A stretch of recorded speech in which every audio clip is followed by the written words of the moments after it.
जय माता दी बच्चों, आज हम लोग देखते हैं 100 के पहले वाली संख्याओं का वर्ग हम लोग कैसे निकालते हैं। जैसे मैंने आपको दिया कि 98 का स्क्वायर निकालिए, तो आप कैसे निकालेंगे? तो आप बेस क्या मानिए, 100 मानिए। तो आप देखिए कि यह डाटा जो है वह 100 से कितना कम है। 100 से 2 कम है। 98 100 से कितना कम है? 2 कम है, तो 2 कम कर दीजिए 96, और जो कम था उसी का स्क्वायर कर दीजिए, आपका उत्तर आ जाएगा। कितनी आसानी से आ गया। आइए एक प्रश्न और लेते हैं। जैसे मैंने लिया 99 का स्क्वायर, तो यह 100 से कितना कम है? 1 कम है, तो 99 में 1 कम कर दो 98, और जो कम था उसी का स्क्वायर कर दो, आंसर आ गया। मात्र 2 सेकंड के अंदर उत्तर आ गया। आइए एक प्रश्न और लेते हैं। जैसे मैंने लिया 97 का स्क्वायर, तो 97 100 से कितना कम है? 3 कम है, तो 3 आप कम कर दीजिए, 97 में 94 आ गया, और 3 कम था तो 3 का ही स्क्वायर कर दीजिए, 09 आ गया। क्लियर है। आइए अगला लेते हैं हम लोग 96 का स्क्वायर।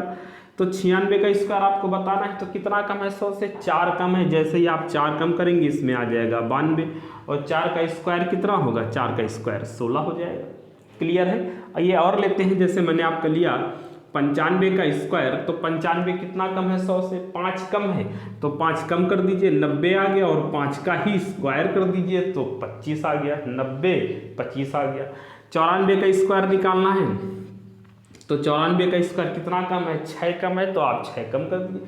94 100 से कितना कम है? 6 कम है, तो जैसे ही 6 कम करेंगे आएगा 88, और 6 का स्क्वायर कितना होता है? 36 होता है। क्लियर है। जैसे मैंने 92 का ले लिया, तो 92 का स्क्वायर करोगे, 92 से कितना कम? 8 कम है, तो 8 92 में घटा दीजिए। जितना कम हो वो डाटा में आप घटा दीजिए, तो 2 घटाते तो 90 बचता, 6 घटा दीजिए तो कितना आएगा? 84।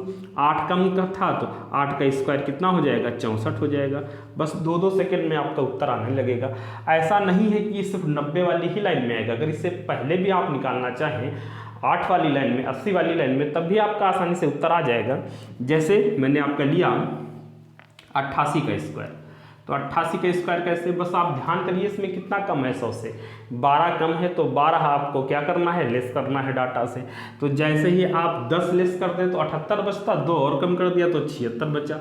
तो 12 कम किया था, तो 12 का स्क्वायर कितना होता है? 144 होता है। तो 144 लिखना है, लेकिन यहाँ डबल डिजिट में लिखना, एक एक्स्ट्रा है। तो पिछली कक्षाओं में बता चुका हूँ, वैसे आप कर सकते हैं। तो एक इसके साथ कैरी हो जाएगा, तो राइट आंसर इसका कितना आ जाएगा? 7744। एक और लेते हैं। जैसे मैंने लिया 89 का स्क्वायर, 89 का स्क्वायर लिया, तो यहाँ कितना कम है? 11 कम है। तुरंत आप 11 डाटा से घटा दीजिए। 11 घटाएंगे तो ये 8 बचेगा, ये 7 बचेगा। तो 11 का स्क्वायर कितना होता है? 121।